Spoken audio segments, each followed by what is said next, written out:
வணக்கம் நண்பர்களே. பாகிஸ்தானின் அதிபர் அவர் வேண்டுகோளின்படி ஹார்முஸ் ஜலசந்தி, அந்த சர்வதேச கப்பல் போக்குவரத்து நடக்கக்கூடிய ஈரானுடைய கட்டுப்பாட்டில் இருக்கும் அந்த ஹார்முஸ் ஜலசந்தி திறக்கப்படுகிறது. எல்லா நாட்டு கப்பல்களும் அங்கு கடந்து செல்லலாம், அந்த போக்குவரத்திற்கு இருந்த தடை நீக்கப்படுகிறதுன்னு ஈரான் அறிவிக்குது. ஈரான் நன்றி தெரிவிக்கிறாங்க பாகிஸ்தானுக்கு. ஏன்னா பாகிஸ்தான் நேற்று ஒரு வேண்டுகோள் விடுத்ததாக ஒரு செய்தி வந்தது.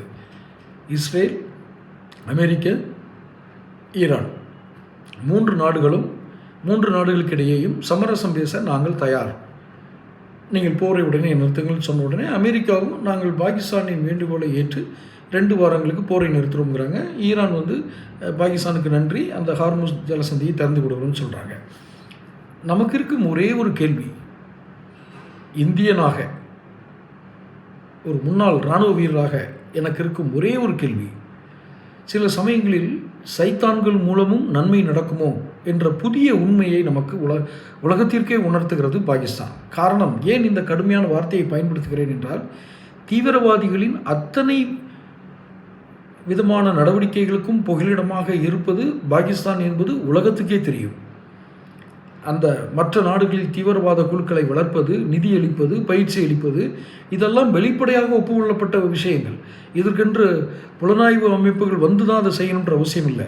இன்றைக்கு பாகிஸ்தானுடைய மத்தியஸ்தம் பண்ணுற வேலையை ஏற்றுக்கிற அதே அமெரிக்கா தான் முன்னொரு காலத்தில் சொல்லியிருக்கிறது, பாகிஸ்தானை தாக்குவதற்கு இந்தியாவுக்கு தார்மீக உரிமை இருக்கிறது என்று. ஏன்? எல்லைகளில் அவர்கள் செய்யும் எல்லையற்ற தொந்தரவு.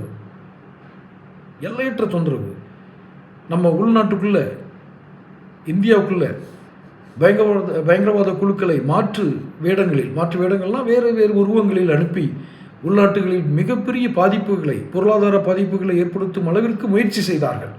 ஆனால் பொருளாதாரம் இழுந்துவிடவில்லை. உதாரணமாக, மும்பை குண்டுவெடிப்பு தாக்குதலில் மூளையாக செயல்பட்ட தாவூத் இப்ராஹிம் அவர் நாட்டில் தான் இருக்கிறார். தன் நாட்டிற்குள்ளேயே சைத்தான்களையும் சாத்தான்களையும் மற்ற நாட்டு எதிரிகளையும் வைத்துக்கொண்டு இன்னொரு நாட்டுக்கு அவர் மத்தியஸ்தம் செய்ய செல்கிறார். அதையும் அவர்கள் ஏற்றுக்கொள்கிறார்கள். போர் நிறுத்தம் வந்ததற்கு நன்றி, அந்த போர் நிறுத்தத்தை சம்மதித்த நாடுகளுக்கு நன்றி. ஆனால் இதை செய்தது ஒரு சைத்தான் என்பதால் தான் நமக்கு சந்தேகம் வருகிறது. சைத்தான் இந்த வேலையும் செய்யுமா? சில வேளைகளில் சைத்தான்களால் நமக்கு நன்மை நடக்கிறது என்று நாம் எடுத்துக்கொள்வோம். ஆனால் பாகிஸ்தானின் இந்த நரி வேடம்தான் என்பது நமக்கு சந்தேகம் வருகிறது. தொடர்ந்து பேசுவோம்.